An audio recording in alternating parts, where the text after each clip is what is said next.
চাকরি প্রত্যাশী ভাই ও বোনেরা, আপনারা যারা পরীক্ষা দিবেন আপনাদের পরীক্ষাটি এমসিকিউ হবে। আজকে একটি এমসিকিউ পরীক্ষার প্রশ্ন প্যাটার্ন নিয়ে এসেছি। ইনশাল্লাহ এই প্যাটার্ন থেকে 25 থেকে 30 নাম্বার অনায়াসে কমন পাবেন। শুধু কষ্ট করে সম্পূর্ণ ভিডিওটা দেখেন, আপনি পরীক্ষায় পাস করতে পারবেন। আপনাদের পরীক্ষাটি এমসিকিউ হবে। এমসিকিউ পরীক্ষার প্রশ্ন প্যাটার্ন যেমন থাকবে সেম প্যাটার্নে আমরা একটি চূড়ান্ত সাজেশন তৈরি করেছি, একদম শর্ট করে, একদম স্পেশাল একটি শর্ট চূড়ান্ত সাজেশন তৈরি করা হয়েছে। শুধু আপনাদের কথা বিবেচনা করে কোন কোন টপিক কোন কোন বিষয়গুলো থেকে পড়তে হয় আপনারা কিন্তু অনেকেই জানেন না।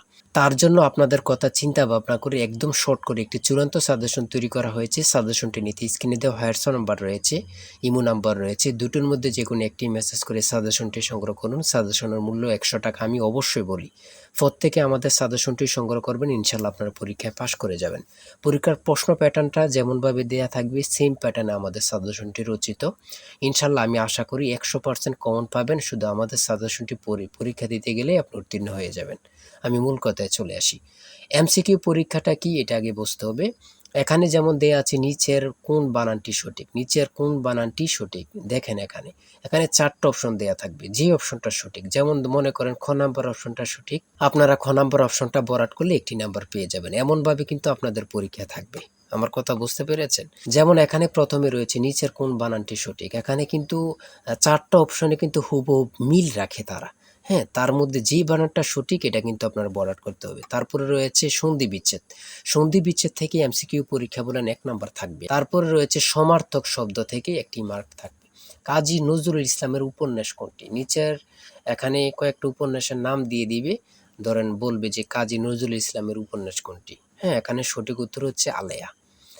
সাজের মায়া কবিতাটির রচিয়তা কে? সঠিক উত্তর হচ্ছে বেগম সুফিয়া কামাল। খুবই গুরুত্বপূর্ণ একটি প্রশ্ন উত্তর কিন্তু। শুদ্ধ বানান কোনটি?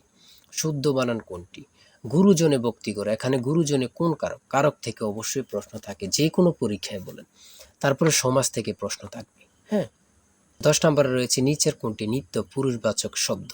তাই বলি অবশ্যই আমাদের চ্যানেলটি সাবস্ক্রাইব ও পেজটি ফলো দিয়ে রাখবেন। কেন? পরীক্ষার নোটিশ, পরীক্ষার রেজাল্ট, পরীক্ষার প্রশ্ন সমাধান, যাবতীয় সকল তথ্য সবার আগে আমরা ভিডিও আপলোড দিয়ে রাখি। আপনি যদি চ্যানেলটি সাবস্ক্রাইব, পেজটি ফলো দিয়ে রাখেন, সবার আগে চলে যাবে আপনার কাছে নোটিফিকেশন। মনে করেন আপনি পরীক্ষা দিয়েছেন, পরীক্ষার প্রশ্ন সমাধান দেখিয়ে দিব, তারপরে রেজাল্টের অপেক্ষা করা লাগবে না, আমাদের চ্যানেলে পেয়ে যাবেন, সকল তথ্য পেয়ে যাবেন। এবং কি নতুন নতুন চাকরির তথ্য পেয়ে যাবে। সার্কুলার দেওয়ার সাথে সাথে আমাদের চ্যানেলে আপলোড দেওয়া হবে। আপনি শুধু আমাদের চ্যানেলটি সাবস্ক্রাইব, পেজটি ফলো দিয়ে রাখলে সবার আগে চলে যাবে আপনার কাছে নোটিফিকেশন। তাই অবশ্যই চ্যানেলটি সাবস্ক্রাইব, পেজটি ফলো দিয়ে আমাদের মেম্বার সদস্য হয়ে আমাদের সাথে থাকবেন। হ্যাঁ, এমনভাবে কিন্তু আপনাদের পরীক্ষার প্রশ্ন প্যাটার্ন থাকবে। 11 নম্বরে কি রয়েছে আমরা দেখি। 11 নম্বরে রয়েছে উজানের কই বাগধারাটির অর্থ কি? অর্থাৎ বাগধারা থেকে আপনাদের একটি প্রশ্ন থাকবে।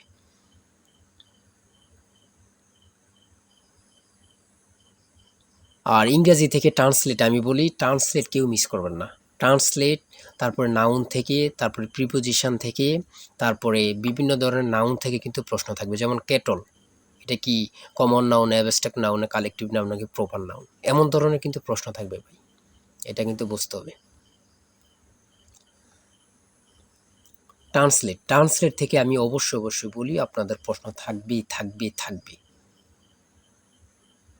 প্রিপোজিশন থেকে প্রশ্ন থাকবে, কারেক্ট স্পেলিং থেকে প্রশ্ন থাকবে। যেমন অঙ্ক থেকে দিয়েছে দুইটি সংখ্যা গসাগু 15 এবং লসাগু 90, একটি সংখ্যা 30 হলে অপর সংখ্যাটি কত? এই অঙ্কটা কিন্তু বিসিএসও আসছে। হ্যাঁ, এই অঙ্কটা কিন্তু প্রচুর পরীক্ষায় থাকে, অনেক পরীক্ষায় থাকে। দাঁড়ার অঙ্ক থেকে অবশ্যই থাকবে, একটি মার্ক কিন্তু দাঁড়ার অঙ্ক থেকে আপনাদের থাকবে। সহজ কিন্তু একদম। ফুরক কোণ, সম্পূরক কোণ এগুলা থেকে থাকবে। মান নির্ণয় থেকে থাকবে। 1 মিটার সমান কত ইঞ্চি? অনেকে কি করে জানেন?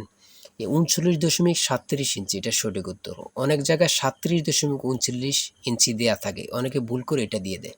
ধরেন এখানে 39.37 ইঞ্চি, এই 37টা প্রথমে দিল, তারপর 39 দিল। অনেকে মিস্টেক করে বলে কিন্তু।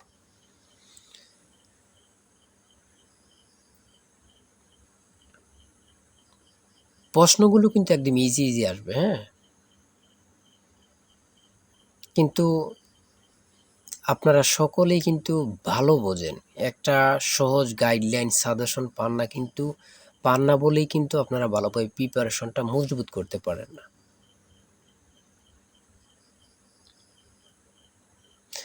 মানুষের গায়ের রং কোন উপাদানের উপর নির্ভর করে? মেলানিন। বাংলাদেশের প্রথম কয়লা নির্ভর বিদ্যুৎ কেন্দ্র কোথায় অবস্থিত? এটা কিন্তু সবারই জানার খুবই গুরুত্বপূর্ণ, বড়পুকুরিয়া, দিনাজপুরে। জাতিসংঘ নিরাপত্তা পরিষদের অস্থায়ী সদস্যপদ কত সময়ের জন্য? 2 বছর। বাংলাদেশের বিদ্যুৎ বিতরণ সংস্থা কয়টি? 6টি। ইউএনডিপি এর সদর দপ্তর কোথায় অবস্থিত? New York.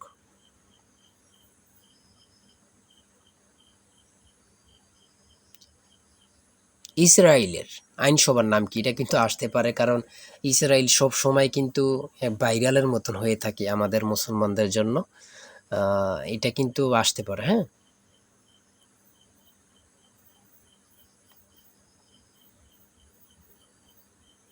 59 নম্বরে রয়েছে গণতান্ত্রিক মূল্যবোধের ভিত্তি কোনটি? উদারতাবাদ।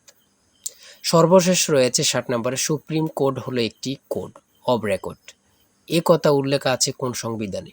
108 নং অনুচ্ছেদে কিন্তু উল্লেখ রয়েছে। এতটুকুই, ঠিক আছে। এমসিকিউ পরীক্ষা মানে এতটুকুই। আমি অবশ্যই বলি, প্রত্যেকে আমাদের সাজেশনটি সংগ্রহ করবেন, একজনও মিস করবেন না। আমি বলি যারা আমাদের এই ভিডিওটি দেখতেছেন একজনও মিস করবেন না, প্রত্যেকে সংগ্রহ করে A to Z পড়ে যাবেন, আপনাদেরকে কেউ আটকে রাখতে পারবে না। আর আমাদের চ্যানেলটি সাবস্ক্রাইব করে রাখবেন, পরবর্তী আরেকটি প্রশ্ন আপডেট দিলেই কিন্তু চলে যাবে আপনার কাছে নোটিফিকেশন। আর আপনার যে কোনো তথ্য জানতে কমেন্টে লিখুন। সবাই ভালো থাকবেন, সুস্থ থাকবেন, আল্লাহ হাফেজ।